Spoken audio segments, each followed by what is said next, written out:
Halo Sobat Sehat semua, Assalamualaikum warahmatullahi wabarakatuh. Salam jumpa kembali dengan saya Sugito di channel Berbagi Sehat, channel edukasi dan motivasi seputar asam lambung, GTNC psikosomatis. Berdasarkan pengalaman saya sebagai orang yang pernah menderita asam lambung, GTNC psikosomatis, harapan saya khususnya kepada teman-teman yang masih dalam penderitaan asam lambung, GTNC psikosomatis, setelah menonton video ini akan dapat tersugesti dan termotivasi untuk dapat cepat sembuh. Saya bisa sembuh, insya Allah teman-teman pasti juga bisa sembuh. Badai pasti berlalu. Baiklah teman-teman, pada kesempatan kali ini saya akan berbagi seputar asam lambung, GTNC psikosomatis dengan topik percaya diri saja.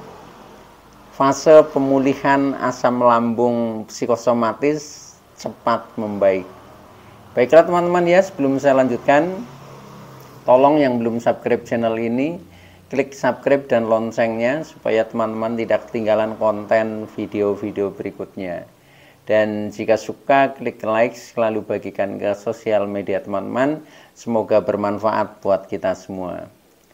Baik, kita lanjutkan. Jadi topik kita kali ini adalah percaya diri saja. Pemulihan asam lambung akan cepat membaik. Teman-teman semua, perlu kita sadari bahwa penderitaan asam lambung, GTNC psikosomatis yang disebabkan oleh multifaktor ya, baik itu faktor fisik maupun faktor psikis, dengan sensasi yang sangat beragam mulai dari ujung rambut sampai dengan ujung kaki. Memang harus kita tangani dengan bijak agar penderitaan ini akan mudah terlepas ya, atau akan mudah cepat sembuh.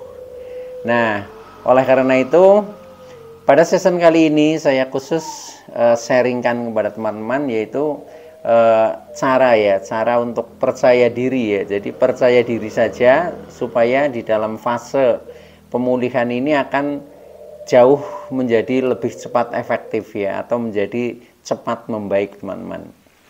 Karena dengan percaya diri ini sebagai modal mental kita ya, supaya menjadi lebih bangkit ya. Nah, akhirnya usaha-usaha kita yang berhubungan dengan ikhtiar ini akan menjadi lebih semangat ya, menjadi lebih semangat, dan akhirnya hasilnya juga akan lebih cukup berarti ya. Biasanya peningkatannya, progresnya ini menjadi lebih terasa ya, lebih terasa meningkat perubahannya. Nah, begitu teman-teman ya. Nah, sebelum saya sampaikan tentang bagaimana cara membangun percaya diri ya, khususnya di fase pemulihan, saya ingin flashback ke belakang, jadi fase-fase sebelum memasuki fase pemulihan ya. Jadi yang pertama, ketika kita mulai terkena dari awal ya, yang saya anggap sebagai fase permulaan lah ya. Di fase permulaan itu biasanya sensasi itu masih dominan di seputar perut ya. Waktu itu yang sering saya rasakan seperti perut kembung ya, perut begah, sembelit, senep ya, kemudian melilit, perih. Nah, itu seputar itu ya intinya. Kemudian kadang makan kurang enak ya, kadang sampai agak mual. Nah, itu di fase-fase permulaan. Nah, waktu itu di saat masih di fase permulaan, nah itu biasanya kita masih shopping dokter ya. Jadi berkali-kali ke dokter ya, ke rumah sakit. Nah, itu biasa di fase-fase awal seperti itu. Nah, ketika sudah seperti itu tetapi juga belum juga membaik, nah akhirnya meningkat ya ke fase berikutnya, yaitu fase keterpurukan ya, dimana di fase ini memang titik terendah ya, titik terendah. Nah, itu ditandai dengan ya hari-harinya lebih sering berbaring ya, lebih sering berbaring, paling hanya duduk, kemudian nanti tiduran, duduk tiduran, karena memang selain sensasinya masih sangat berat, yaitu juga kondisi badan sudah mulai menurun ya, termasuk waktu itu saya juga mulai kurus ya, berat badan sampai berkurang 10 kilo ya. Kemudian ketika bertemu dengan orang lain katanya pucet ya, kurus. Nah, kemudian rasa-rasa yang lain juga memang rasanya seringnya lemes ya, badan itu tidak bertenaga ya, gerak sedikit capek ya, jangankan bergerak ya, ngomong saja seperti ini itu capek ya kalau waktu di fase keterpurukan itu. Nah, itu juga masih dalam puncak kebingungan ya, karena sudah mencoba berobat ya beberapa kali ke dokter ya, istilahnya shopping dokter, itu juga belum menghasilkan yang betul-betul membaik ya, akhirnya sampai juga pernah ke paranormal. Nah, itu di fase-fase itu ya, tetapi juga belum signifikan hasilnya, artinya masih banyak rasa-rasa. Nah, kemudian setelah itu menginjak ke fase berikutnya. Nah, ini yang menurut saya mulai fase pemulihan, yaitu ditandai dengan adanya kebangkitan ya, kebangkitan kita itu.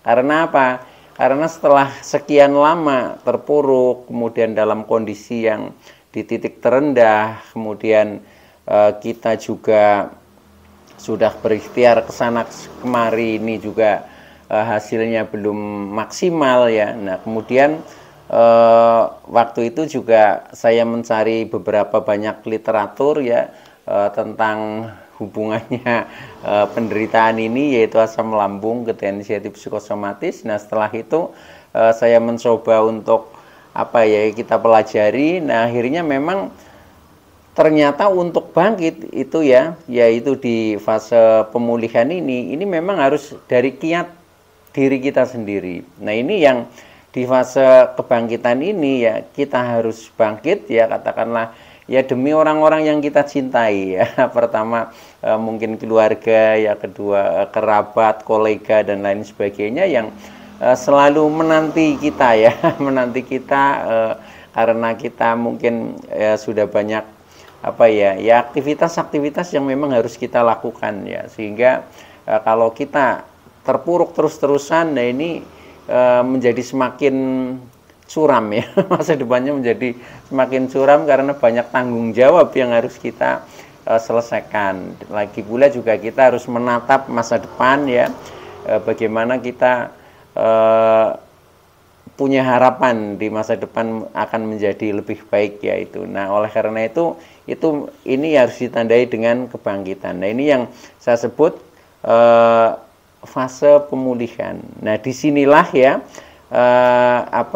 rasa percaya diri ini vital dibutuhkan. Jadi dominan pertama ini adalah yang harus kita bangun itu. Nah, bagaimana caranya membangun? Nah, nanti saya kasih tip-tipnya ya buat teman-teman.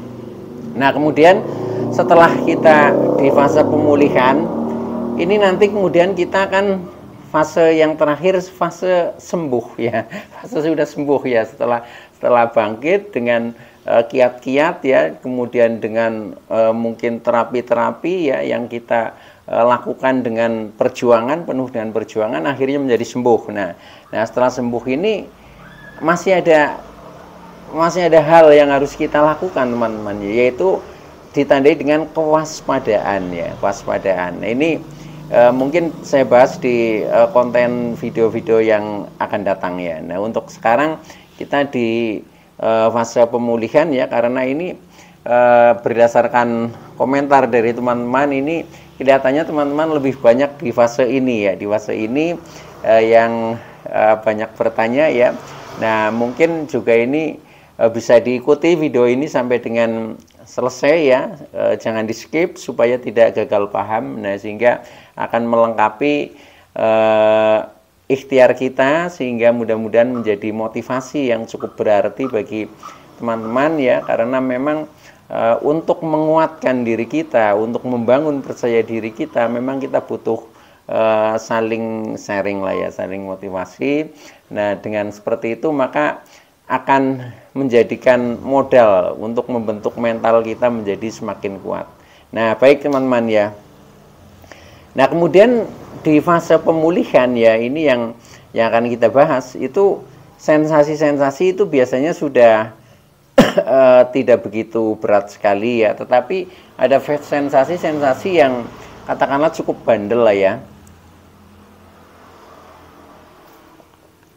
Nah, sensasi-sensasi itu kalau saya ya di masa pemulihan itu bisa jadi mungkin sama dengan teman-teman ya. Nah, ini tinggal rasa-rasa keliengan, sempoyongan ya, badan masih agak lemes ya, itu secara fisiknya. Kemudian secara mentalnya kita itu masih takut ya, masih takut untuk bepergian jauh, contohnya itu seperti itu. Terus masih takut juga terhadap ini apa, hal-hal yang contohnya berita duka itu, tetapi sudah terkendali ya, walaupun agak-agak takut tapi sudah tidak sensitif tubuh kita itu. Jadi ketika mendengar kabar duka pun ya sudah agak tenang itu, walaupun di dalam batin kadang kita mungkin pengaruh trauma ya, itu kadang masih agak ada sedikit reaksi, tapi sudah terkendali. Nah itu, nah mulai saat itu memang kita harus bangun mental kita terus teman-teman ya. Nah makanya pada kesempatan kali ini ada hal-hal yang dibutuhkan di fase pemulihan ya. Nah hal-hal itu apa saja? Nah ini yang penting kita garis bawahi ya. Nah ini yang pertama ya, yang pertama yaitu percaya diri ya. Nah jadi percaya diri, yakinlah, pokoknya kita yakin untuk bangkit, pasti bisa, pasti bisa. Nah, karena apa? Karena keyakinan ini memang harus dari dalam diri kita ya, jangan dari orang lain. Kalau dari orang lain itu biasanya kurang apa ya, ya kita untuk melakukan secara istiqomah, secara kontinu itu biasanya agak berat ya. Tetapi kalau itu memang panggilan jiwa kita sendiri ya, dari faktor diri kita sendiri yang memang punya kiat untuk bangkit, bagaimana caranya harus sembuh ya, dan kita harus punya apa, mindset bahwa kita pasti akan sembuh ya. Kemudian kita punya mental berjuang ya demi orang-orang yang kita cintai di sekitar kita. Nah maka dari itu biasanya nanti di dalam kita menjalankan ikhtiar penyembuhan ya, walaupun misalkan dalam kondisi yang masih berat ya, tetapi karena mental kita memang niatnya ini sudah 100%, nah ini, mentalnya artinya sudah kuat, nah, maka kita sedikit demi sedikit akan bangkit ya. Akhirnya nanti akan menjadi ada progres perubahan. Nah ini yang paling penting teman-teman ya. Makanya sesuai dengan tema kali ini adalah percaya diri saja ya. Percaya diri saja, pemulihan asam lambung, ketensi psikosomatis akan cepat membaik. Dan ini pasti bisa teman-teman. Ini badai pasti berlalu lah, itu seperti itu. Jadi istilahnya kita yakin saja ya, setelah kita mungkin ada sedikit kesakitan, pasti akan ada kesehatan ya. Setelah ada kesulitan, pasti akan ada kemudahan. Itu sudah rumus ya. Jadi inna mangal yusri yusro ya, itu seperti itu. Nah makanya kita yakin saja itu pasti akan bisa ya. Jadi selain kita percaya diri, kemudian mulai di titik ini ya, ini kita sudah berusaha jangan cemas, jangan takut ya. Nah itu yang apa-apa tadinya kan kita selalu cemas, wah ini bagaimana, terus ini sembuh apa tidak, itu hilangkan semua mindset seperti itu. Tapi sudah diganti dengan mindset yang positif, yakin bahwa kita pasti akan sembuh, itu seperti itu. Dengan seperti itu nanti jadi kita tambah energik ya, tambah energik. Jadi ada energi positif yang memang kita bangun dari mindset kita sendiri.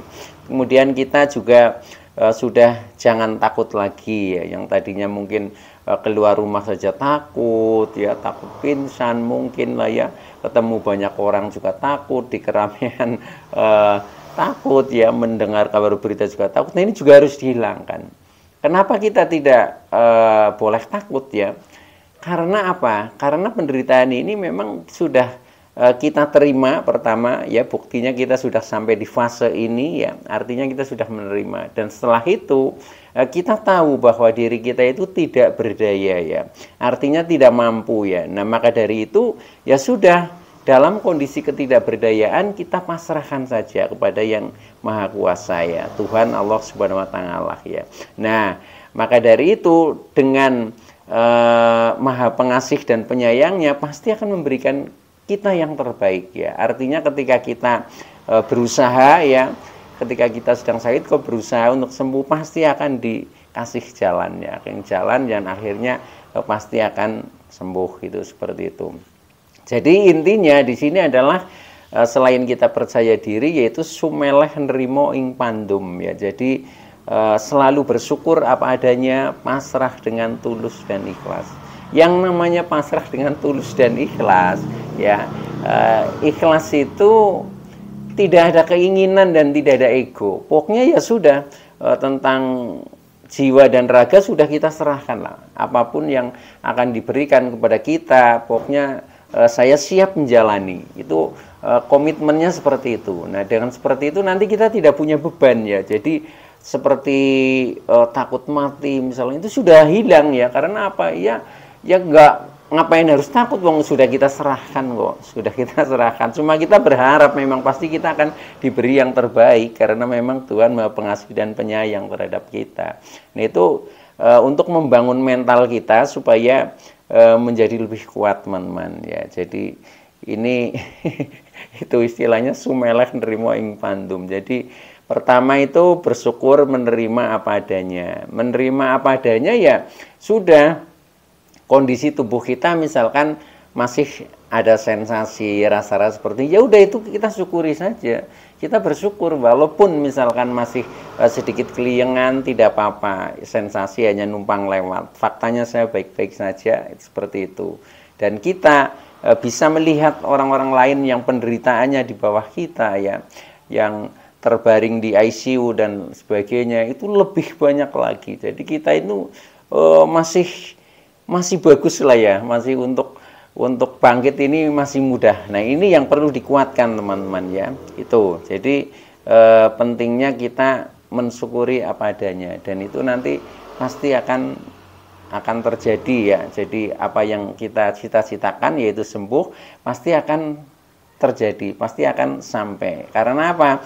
Kesembuhan ini bagaikan tujuan lah, tujuan pada suatu tempat. Nah kita sedang berjalan, sedang berjuang ini berjalan ya. Nah ketika kita berjalan terus pasti akan sampai ke tujuan. Jadi jangan berhenti ya. Kalau berhenti itu sama aja dengan patah semangat ya. Itu jalan terus, walaupun lambat nggak apa-apa. Jadi istilah orang Jawa bilang itu alon-alon waton kelakon. Nah alon-alon waton kelakon itu maksudnya kita fokus terhadap hasil ya. Hasilnya yang penting kelakon. Nah kelakon itu kalau kita sedang menuju ke kesembuhan, ya nanti akan sembuh, seperti itu.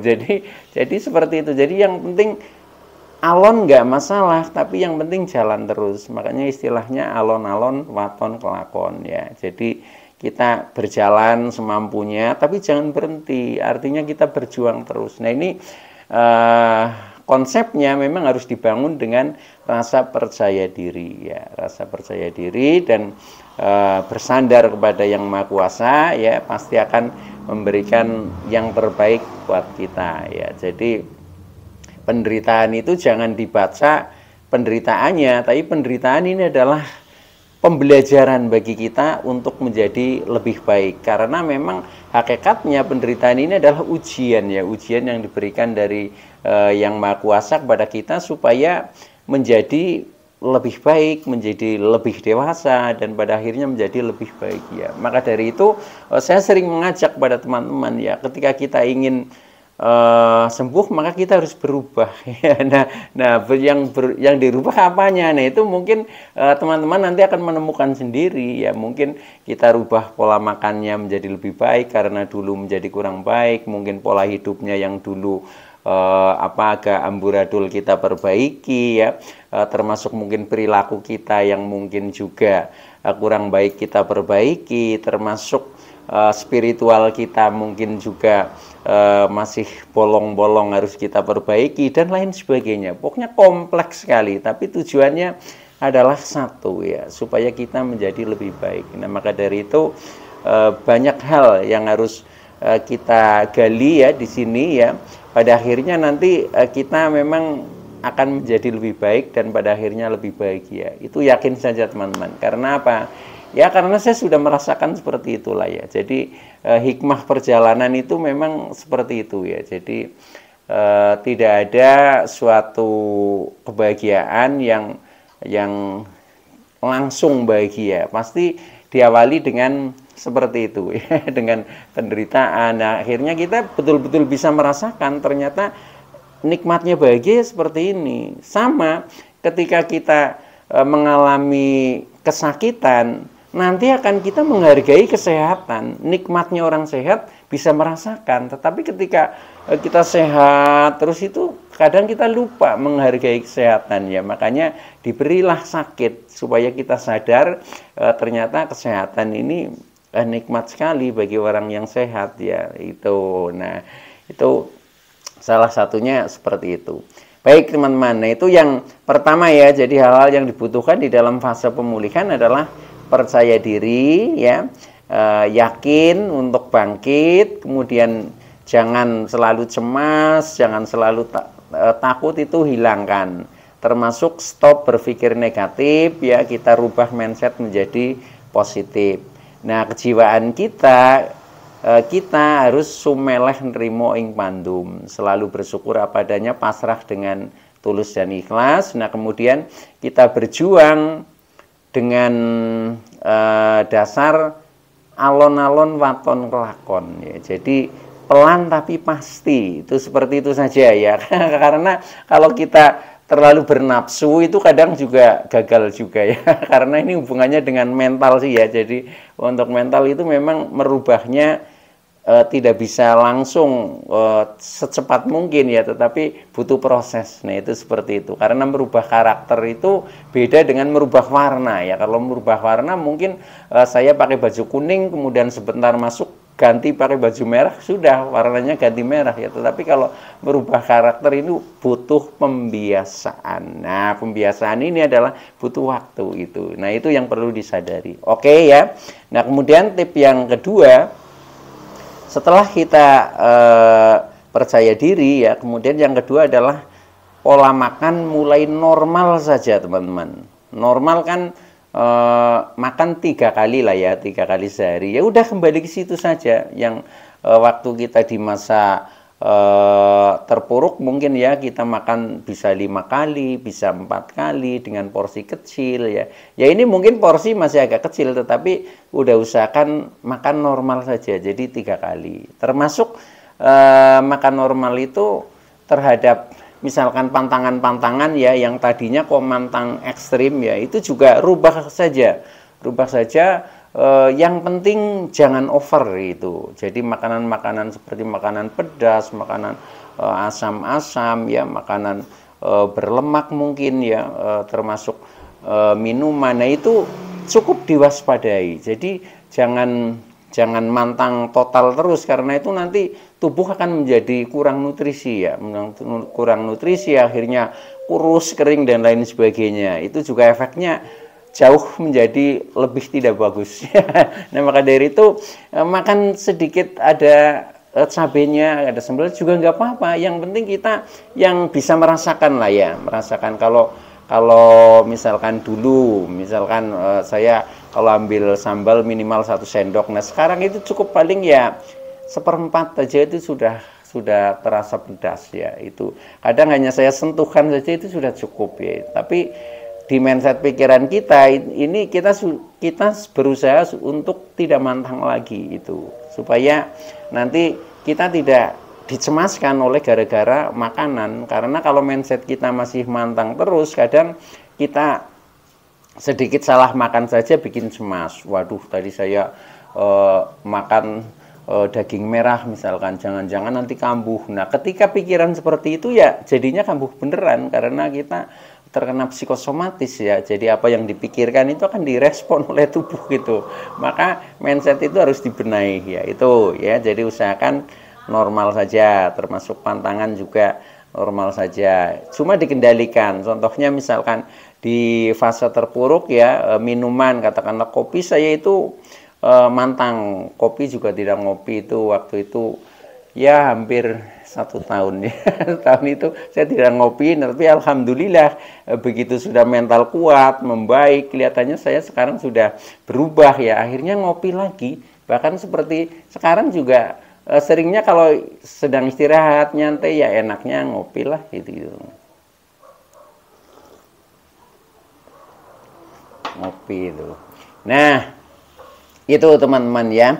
Kemudian yang ketiga ya, yang ketiga tadi itu pola makan usahakan normal saja. Nah, kemudian yang ketiga aktivitas kegiatan teman-teman. Tentang aktivitas kegiatan juga mulai normal ya. Mulai normal. Ini tujuannya apa? Pertama adalah untuk melatih keberanian yang pada fase terpuruk kan kita serba takut ya. Mau keluar rumah saja takut, mau jalan takut, mau ketemu banyak orang takut, mendengar berita duka takut. Nah, ini harus dimulai dengan berani. Jadi lawannya takut ya keberanian. Nah, keberanian itu caranya ini latihan kita melakukan aktivitas normal saja. Walaupun ya, walaupun kan kadang kita bagaimana bisa normal betul karena memang masih sempoyongan, masih keliengan, tenaga juga masih kurang, masih lemes tubuhnya.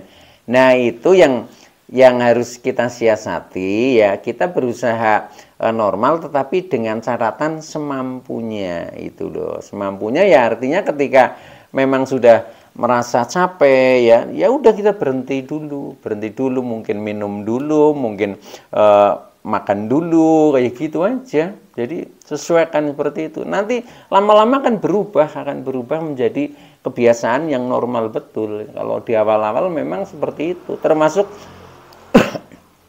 saya ketika untuk jalan saja itu oleng ya. Saya takut juga berjalan ya, tetapi itu saya paksakan, saya berjalan, terus nanti kalau kelihatannya agak sempoyongan ya agak oleng, saya berhenti ya, berhenti. Bahkan kalau di sekitar jalan itu ada pegangan, saya pegangan ya. Pernah itu pegangan kayu di pinggir jalan itu kan banyak. Nah, saya pegangan itu dulu, berhenti ya, sambil minum. Nah, setelah agak tenang saya jalan lagi itu. Kalau kelihatan agak goyang, berhenti saja, berhenti. Maksudnya kita yakinkan dulu sebenarnya yang bikin goyang apa sih. Nah, itu ternyata itu hanya ilusi pikiran kita ya. Ilusi pikiran kita yang negatif itu yang bikin kita menjadi seperti melayang-layang itu seperti itu ya. Nah, kalau kita selalu sadar, memang ini ilmunya juga kesadaran teman-teman ya. Kalau kita sadar itu sebenarnya bisa terkendali. Sebab apa? Apa-apa yang kita takutkan itu juga tidak terjadi. Seperti saya itu selalu waktu itu takut pingsan ya, bahkan ke kamar mandi saja itu nggak pernah saya kunci kamar mandinya ya, karena takut kalau nanti di kamar mandi misalkan pingsan itu, makanya saya tutup tapi nggak saya kunci itu. Nah, artinya kalau misalkan saya pingsan kan nanti orang lain bisa menolong, bisa masuk itu, seperti itu. Tapi selama ini ya, selama terkena asam lambung itu juga belum pernah pingsan kok itu. Jadi artinya memang betul-betul ilusi ya, betul-betul ilusi, halusinasi yang pikiran negatif itu. Nah, itu yang memang harus dihilangkan teman-teman. Baik ya, itu. Jadi kita berusaha aktivitas normal sesuai dengan profesi kita masing-masing, sesuai dengan hobi kita masing-masing, lakukan saja, itu pasti bisa ya. Oke, kemudian yang terakhir ya, yang keempat yaitu secara spiritual ya. Secara spiritual kita lebih banyak mendekatkan diri ya, lebih banyak mendekatkan diri kepada Sang Pencipta lah.